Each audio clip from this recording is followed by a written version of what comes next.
معاشر المسلمين سلطة المؤمنين رحمكم الله واعلموا أن يومكم هذا يوم عظيم وعيد كريم عظم الله قدره وشرفه وعلى في الأداء ذكره عرفه وهو يوم حل الله فيه الطعام وحرم عنه فيه الصيام إلى أيام التسليم بثلاثة أيام أنصتوا واسمعوا وأطيعوا رحمكم الله أنصتوا واسمعوا وأطيعوا لعلكم ترحمون أنصتوا واسمعوا وأطيعوا رحمكم الله اللهم صل على محمد اللهم صل وسلم على سيدنا محمد اللهم صل وسلم على سيدنا محمد وعلى ال سيدنا محمد وبارك وسلم اللهم اغفر للاسلام المسلمين والمسلمات والمؤمنين والمؤمنات الاحياء منهم والاموات واصرفهم عن الدين واكفنا بك بالخير ويا خير الناصرين برحمتك يا ارحم الراحمين.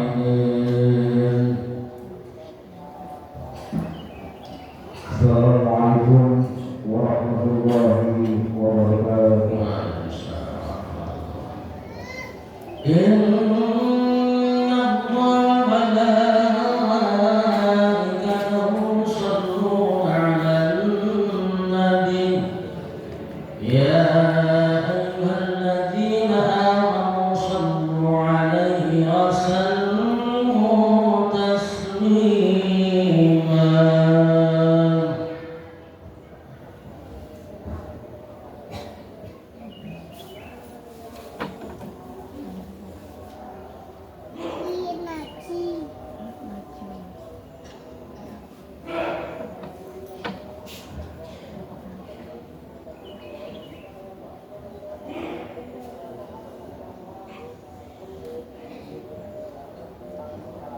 Allahu Akbar, Allahu Akbar, Allahu Akbar, Allahu Akbar, Allahu Akbar, Allahu Akbar, Allahu Akbar, Allahu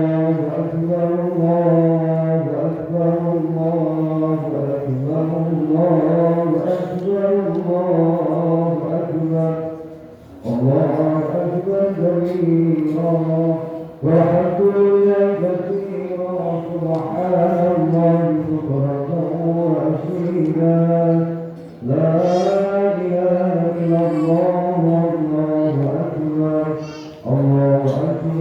walillahil hamd.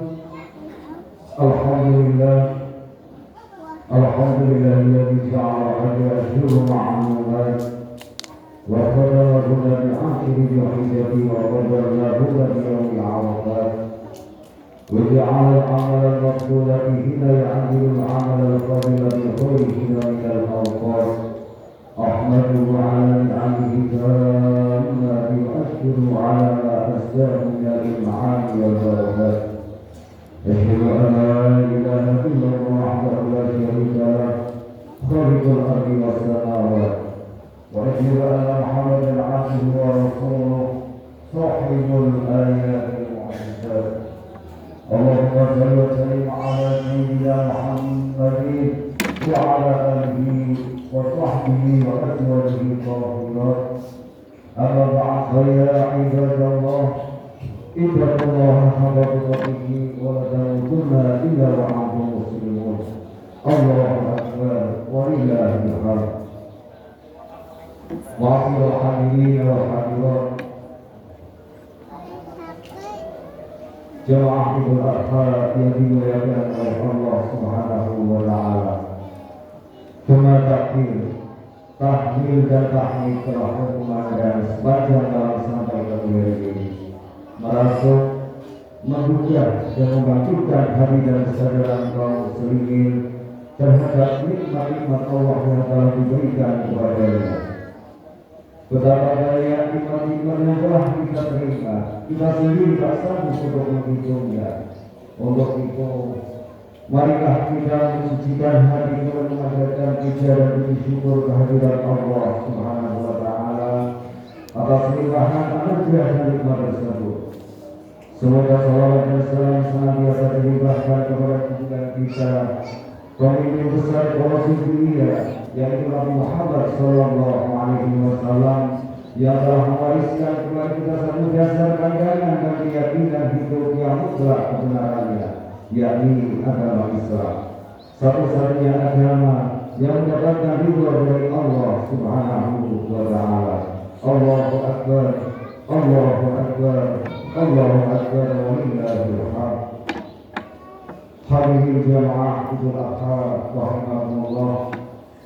Pada saat ini kita semua berkumpul di masjid ini untuk memenuhi panggilan Allah Subhanahu wa taala dalam kaitannya melaksanakan ibadah Idul Adha sebagai upaya pengabdian kepadanya untuk mengharapkan rahmat dan maghfirah-Nya demi menuju kepada ridha-Nya. Dan pada hari ini juga marilah kita hentikan sejenak segala lamunan dan ingat dan kita kepada hal-hal yang serba materialis dan duniawi. Lalu marilah kita bertafakkur merenungi diri untuk memperoleh pengalaman rohaniah yang mendalam dan mengakar dalam upaya melibatkan ketakwaan kita kepada Allah Subhanahu wa taala.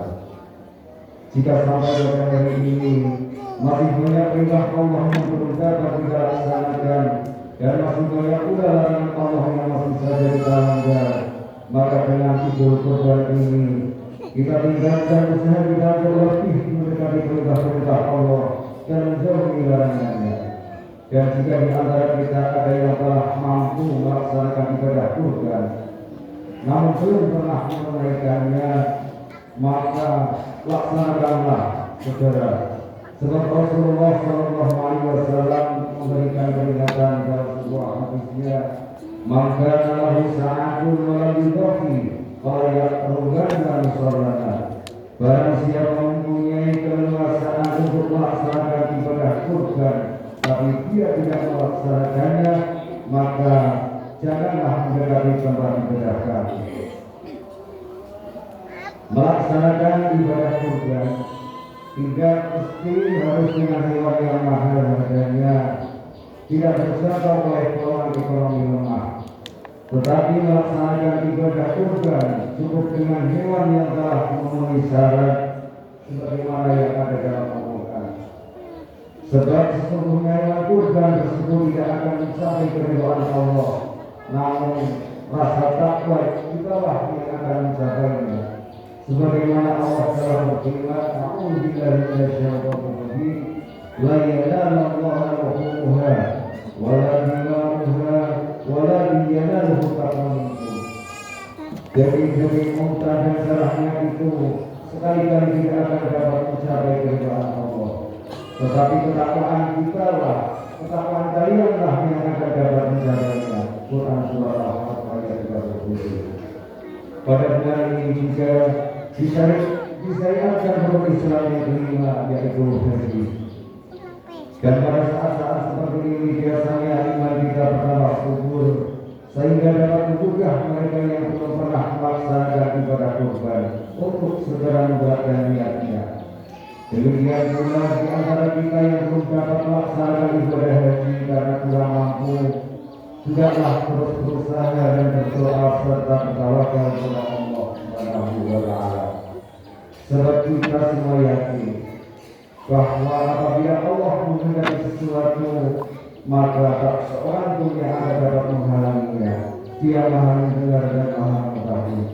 Dan kita berharap akan mendapat balasan yang diberikan oleh Allah kepada orang-orang yang menunaikan ibadah haji yang mabrur.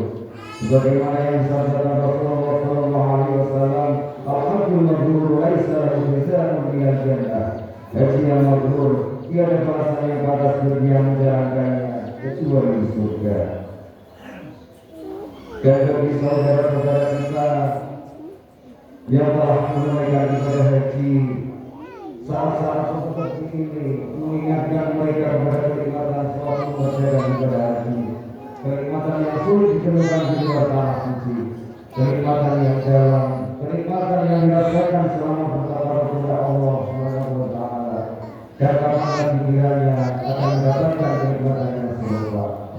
Begitu juga bagi kita yang telah rutin melaksanakan ibadah kurban setiap tahun, maka akan terasa pula nikmat yang tak ternilai harganya, yakni nikmat dalam melaksanakan syariat Allah, walau kadang terasa berat sebelum melaksanakannya. Inilah antara lain nikmat yang dapat dirasakan oleh kaum muslimin pada saat mendengar gema takbir, tahlil, dan tahmid sepanjang tahun Idul Adha sampai berhari-hari. Allahu Akbar, Allahu Akbar, Allahu Akbar, walillahil hamd. Ma'asyiral hadirin wa rahimakumullah. Harta, kesehatan, ilmu, pangkat dan jabatan yang kita miliki saat ini semata-mata merupakan anugerah dan sekaligus ujian dari Allah kepada kita. Dengannya apakah kita mau mensyukuri nikmat dan anugerah itu atau malah sebaliknya?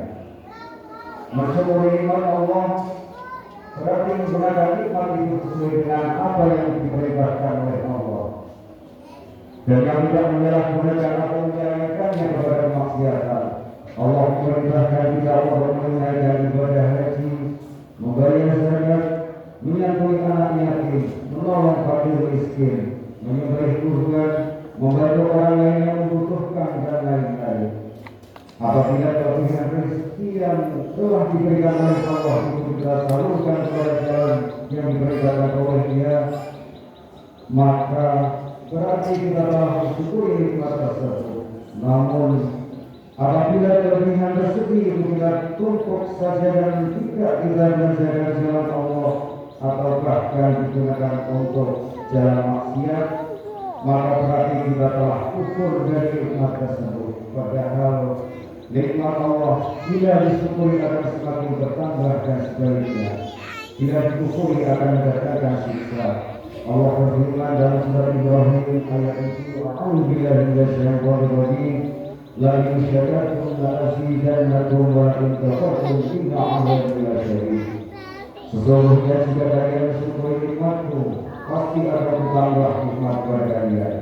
Namun jika kalian mengingkari nikmatku, maka sesungguhnya azabku sangat pedih. Quran surat Ibrahim ayat 7. Mensyukuri nikmat Allah memang ucaplah cukup dengan ucapan terima kasih atau alhamdulillah. Namun mensyukuri nikmat Allah tidaklah disertai dengan perbuatan yang sesuai dengan ucapan tersebut. Karena apabila ucapan kalau tidak sesuai dengan perbuatan. Allahu Akbar, Allahu Akbar, Allahu Akbar, walillahil hamd. Hadirin jemaah Idul Adha yang dimuliakan oleh Allah, di dalam Al-Quran maupun hadis Nabi terdapat penjelasan-penjelasan yang mesti kita mampu sebagai untuk mensyukuri nikmat Allah. Di antaranya adalah pertama pada surat Al-Fatihah ayat 8, Summa latas'aluna yawma idin 'anil na'im. Kemudian kalian masih akan ditanya pada hari itu tentang kenikmatan. Ayat ini memberikan gambaran bahwa nikmat-nikmat yang telah kita terima di dunia ini semuanya akan dimintai pertanggungjawaban oleh Allah Subhanahu wa taala. Untuk itu, maka kita harus benar-benar dalam menggunakan nikmat Allah tersebut. Demikian juga dengan cara mendapatkannya. Sebab nikmat-nikmat itu pada waktunya nanti akan dimintai pertanggungjawaban di hadapan Allah dengan pertanyaan, dari mana mendapatkannya dan kemana digunakan. Kedua pada surat Al-Baqarah ayat 40, wa aufu bi'ahdi ufi bi'ahdikum. Dan penuhilah janji kalian kepadaku, niscaya aku akan memenuhi janjiku kepada kalian. Janji kita kepada Allah telah diputuskan oleh roh-roh kita sebelum kita lahir ke dunia, yakni fitrah akan mentaati segala aturan yang datang dari Allah, baik berupa perintah maupun larangan. Dan memenuhi janji yang telah kita cetuskan dulu merupakan langkah mensyukuri nikmat-nikmat yang diberikan oleh Allah Subhanahu wa taala. Ketiga, hadis yang diriwayatkan oleh Tirmidzi dari Ibnu Umar, bersabda Rasulullah sallallahu alaihi wasallam, "Fasradani maka fihi kataballahu syadidan wa ma lam takuna fihi lam yakubhu Allahu syakiran wa la sabira. Manara fihi ila huwa qawqahu faqad bihi wa nadara fihi ila man huwa ilahu wahida wa maqalati alaih fatakabbu Allahu syakiran sabira. Wa man nadara fihi ila man huwa ilahu wa nadara fihi ila man huwa qawqahu fa asfa ala maqatahu lam yakubhu Allahu syakiran wa la sabira. Artinya ada dua perkara yang dalam siapa dua perkara itu ada padanya, maka Allah menulisnya sebagai orang yang bersyukur dan sabar. Dan dalam siapa yang dua perkara itu tidak ada padanya, maka Allah tidak menulisnya sebagai orang yang bersyukur dan sabar. Kedua perkara itu adalah barang siapa yang melihat dalam agamanya kepada orang yang lebih tinggi, kemudian mengikutinya, dan dalam dunianya melihat kepada orang yang lebih rendah, kemudian mengikuti Allah, maka orang tersebut ditulis oleh Allah sebagai orang yang bersyukur dan sabar. Dan barang siapa yang dalam masalah agamanya melihat kepada yang lebih rendah dan dalam masalah dunia